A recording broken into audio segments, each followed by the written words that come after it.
introduce my team that's behind me, my deputy chiefs, Deputy Chief Herbertani, Deputy Chief Dunham, Deputy Chief McGarner, and my Internal Affairs Commander, Myron Daniels. I'm sorry, Myron. I'm a little nervous. But listen, before we do that, I'm going to ask my legals team, and they'll introduce themselves first, and they're going to speak first. Thank you, Chief. Good morning, everyone. My name is Leo Hamilton, and I, along with my law partner, Jim Raines, have represented Chief Paul and the Baton Rouge Police Department in the appeal of Blaine Salamoni. The appeal in this case was, first everyone should understand, was filed to reverse the decision of Chief Paul to terminate Mr. Salamoni's employment with the Baton Rouge Police Department. And the appeal sought to return Mr. Salamoni to the police force. So, first of all, any decision of the Civil Service Board that would have reduced that decision, the decision of Chief Paul, would have allowed Mr. Salamoni to return to the police force.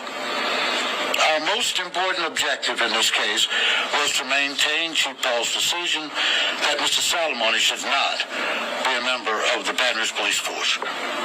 This press conference was called to inform the community that the matter has been settled, and as a result of that settlement, Mr. Salamoni will not return to the Baton Rouge Police Force. To be clear, Mr. Salamoni has dismissed his appeal for return to employment, and he has dismissed all of his claims against the Baton Rouge Police Force, including any claim for back pay. He is not receiving any financial compensation to settle and dismiss the case. The Baton Rouge Police Department agreed to allow Mr. Salamoni to voluntarily resign his employment retroactive to March 30th, 2018, which is the date of the termination in lieu of his being terminated. As you all are aware, the case arose from the certain actions of Baton Rouge police officers surrounding the tragic shooting of AltonSterling on July 5th, 2016. Chief Paul was not hired as chief until well after July 5th, 2016. The investigations of the shooting, both internally by BRPD and externally by federal and state authorities, took place under a prior administration of the BRPD. However, once hired, Chief Paul thoroughly reviewed the investigative files of the BRPD Internal Affairs Department, the federal government files, and the Louisiana Attorney General's files. And as he's pointed out, he also had the assistance of 3 deputy chiefs representing many years of experience in the Baton Rouge Police Department. Those deputy chiefs had extensive knowledge of the standards expected of Baton Rouge Police officers. The materials reviewed included multiple videos of the Sterling incident, statements provided to BRPD Internal Affairs immediately after the incident, as well as videos of other incidents involving Mr. Salamoni's manner of performing his duties. The chief also interviewed members of the BRPD. The chief paid particular attention regarding Mr. Salamoni's temperament and the performance of his duties to determine whether his actions during the AltonSterling incident specifically represented a pattern of conduct which was consistent with his previous actions, or were they just an anomaly? What became apparent from all the evidence presented to the chief was that Mr. Salamoni had a propensity for acting outside of the standards established by the PRD for command of temper and use of force. Videos of Mr. Salamoni's actions weeks and even days prior to AltonSterling incident showed him to regularly and unnecessarily shout profanities and abuse individuals with unnecessary uses of force, as he did in the AltonSterling incident. Mr. Salamoni even had occasion where his ill temperament caused blow-ups with other officers of the Baton Rouge Police Department. During his review, Chief Paul learned of an incident where one such blow-up occurred with a ranking officer. The incident was so compelling that another officer reported to his superior that something was not done about Salamoni, he could eventually kill someone. Unfortunately, no disciplinary action was ever taken against Mr. Salamoni for any of these previous actions. In fact, Mr. Salamoni's ill temperament and disregard for rules was even evident prior to his even joining the BRPD. Chief Paul learned during his review of the available evidence regarding Mr. Salamoni that he had been arrested for involvement in a physical altercation or domestic abuse incident prior to even joining the force. This incident would have normally prevented an individual from being accepted onto the Baton Rouge Police Department. But with Mr. Salamoni had been ignored. Mr. Salamoni even failed to acknowledge that he had such an arrest on his application for employment with the police force. Earlier this year, videos of 4 incidents were released to the public, as you may recall. Those incidents showed Mr. Salamoni's propensity for acting outside of accepted standard of conduct for Baton Rouge Police Department officers. The videos depicted Mr. Salamoni acting in an aggressive manner and using profanity extensively in dealing with the public. In fact, the behavior exhibited by Mr. Salamoni on those videos was strikingly similar to that shown in the video of the Sterling shooting. In the Sterling video, Mr. Salamoni is clearly seen drawing his weapon immediately upon leaving his car and thereafter putting his weapon to Mr. Sterling's head while shouting profanities at him. Within 8 seconds of coming to the incident, it is equally clear that the situation at that time did not call for those actions. Rather than be a calming force, Mr. Salamoni escalated the situation into a dangerous one. Also, after the shooting, Mr. Salamoni continued to direct profanities at Mr. Sterling in front of a crowd of onlookers. These were among the things that Chief Paul sought to question Mr. Salamoni on during the pre-termination hearing, which was held prior to his final decision to terminate. At that hearing, Mr. Salamoni refused to testify or to put forward any evidence in his defense. It should be noted that a separate disciplinary matter was opened relative to those earlier incidents later on. As stated, a pre-termination hearing was held, and it was held on March 29th, 2018. And at that hearing, Mr. Salamoni was allowed to present evidence to show why he thought discipline up to and including termination should not be instituted. At that hearing, Chief Paul presented the evidence that he was given, but Mr. Salamoni chose not to take the stand and testify. Thus, Chief Paul was unable to ask him about all of the additional information that he had gleaned during the investigation. Therefore, in reviewing the case and after discussing it with, his chief deputies, Chief Paul believed that Mr. Salamoni clearly violated BRPD policy regarding command of temper and use of force, and that he further demonstrated that these actions fit a consistent pattern of behavior that was detrimental to the BRPD. This pattern of behavior could not be allowed to continue unabated. Now, we continue to believe that the evidence supported Chief Paul's action in terminating Mr. Salamoni's employment. But as you are aware, there are no guarantees in litigation. Consequently, we recommended that Chief Paul accept the present settlement. This settlement achieves essentially the same result that was sought through continued litigation with the Civil Service Board. Also, we believe that the settlement achieves what's in the best interest of the BRPD and the Baton Rouge community. Thank you.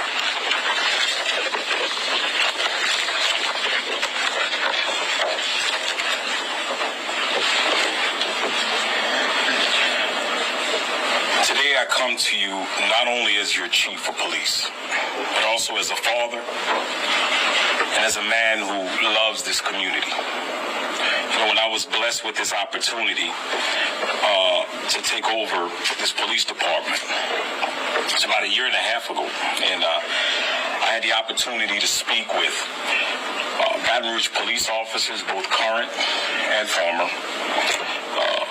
Baton Rouge former chiefs of police, community leaders, elected officials, faith-based leaders, and Baton Rouge residents, both young and old and every age in between. A diverse group of life experience who all had stories to share about this incident. When I listened to the stories, I knew that the situation involving Salamoni and AltonSterling was a very emotional topic for this community. It was an incident that I inherited. I believe it should have been addressed a long time ago prior to me taking office, but I take full responsibility for the decisions that I made. I wanted to follow through and complete the administrative process because I believe that I made the right decision. I know that this community is hurting. And with incidents that have been recently headlined in this area, it reignites those emotions. I understand that. I know the timing of this conference will be questioned by some, but we were prepared to make this decision a couple of weeks ago. But when we lost one of our local icons, Miss Sadie, I didn't want this decision to have any impact on this community to hear the great work that she did in this community. And that's why I moved it back. After consultation with my legal staff, you heard him say, I believe that this agreement is in the best decision in the interest of this community and will ensure that he will never be policing the streets of Baton Rouge again. But I think we have to be honest when we try to understand the history of policing in the city of Baton Rouge. We must recognize and acknowledge that some of our policing practices have traumatized parts of our community. This was bigger than AltonSterling. That was just a tipping point for some in this community. And we have to acknowledge that. When we have incidents like this, and we have people who don't live in disinvested communities, but yet they have a lot to say about the reactions of those people who live in communities of color. The reason you don't understand, the reason you don't comprehend is because you don't live it every day. The people in those communities want crime out more than we do because they do live it every day. And we have to understand that. Solving crime is about building relationships. When we build relationships with the people who live in those areas, then they work with us and help solving those crimes.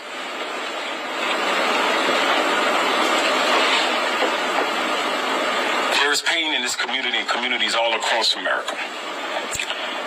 And that is why we shouldn't be so quick to judge. We have to and we must be sensitive to the trauma that history has inflicted on certain demographics in this city. I hear it, I listen to it every day when I'm out there in the community. I hear it from elected officials. I hear it from our police officers. In this history, our past requires that we see this AltonSterling incident not as an isolated one, but for what it truly represents. What it truly represents, and you just heard it from the attorney. It's an example of a well-documented pattern of unprofessional behavior, police violence, marginalization, polarization, and implicit bias by a man who should have never, ever wore this uniform. Period. We have to call it for what it is. There are some who believe that Salamoni Salamoni's behavior was acceptable because he encountered an armed individual. Here are the facts. The federal government worked an investigation. They hired a subject matter expert who opined that tactically he was wrong and that we should look at it administratively. The Attorney General's office hired an expert who also opined that it was tactically wrong and that we should look at his behavior administratively. There's a reason we train officers on how to respond to certain situations, and it is our responsibility to make sure that they are behaving in the manner in which they were trained. His behavior was not consistent with the training of the Baton Rouge Police Department. And here's what you have to understand about discipline. We discipline our officers to change their behavior. When you have an administrative process and you sit down and you interview those officers, in most cases, most police officers will acknowledge if they made a mistake, and we're able to address that to coaching, mentor training, or discipline sometimes to change the behavior. But if a person thinks they didn't do absolutely anything wrong, when confronted with the same circumstances, they will do the same exact thing again. And this community is not prepared to have another incident like this.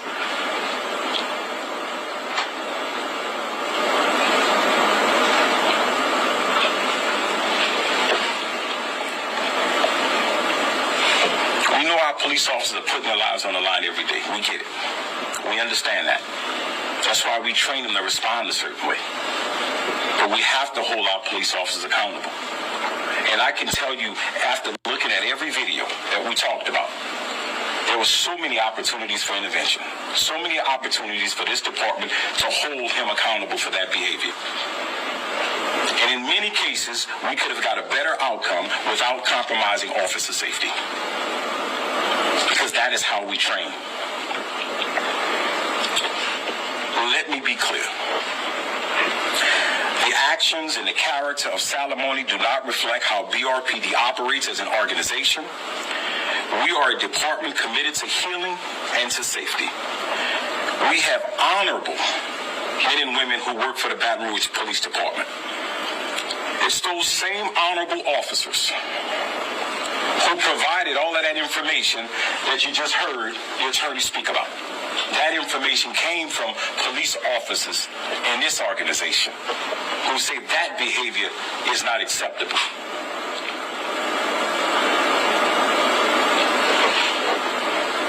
Baton Rouge, we are sorry. We're sorry for hiring a person who was intentionally untruthful, misleading, and failed to report information requested during the hiring process. We're sorry. Baton Rouge, we're sorry for our failure not to discipline an officer who demonstrated unprofessional behavior and violated our code of conduct consistently, escalating incidents. We are sorry, Baton Rouge. We're sorry for not following our own policy and procedures during the 2016 administrative investigation. We're sorry. We're sorry for not conducting a thorough investigation 3 years ago. So a lot of stuff that you just heard should have been learned 2016 because we have something called a Law Enforcement Bill of Rights. We're sorry. We apologize for the unprecedented extension agreement that this agency agreed to in 2016. We are sorry for that. We have rules and regulations in place. We have documented incidents where we as a department have held police officers accountable, even back then. But those policies were enforced on others. But for some reason, they didn't apply to Blaine Salamoni. We're sorry, Baton Rouge. And I want to apologize to the family of AltonSterling and also to his kids. We're sorry because he should have never been hired. And while we obviously cannot change the past, it is clear that we must change the future. And I sincerely apologize for the actions of the past and the role that our profession has played in building barriers in communities of color in the city of Baton Rouge. It is important important that we maintain good relationships with the diverse communities in Baton Rouge, communities of all races. And we can't allow an us versus them mentality to take root in the rank and file of this organization. And we cannot allow that division to fester in the neighborhoods that we patrol.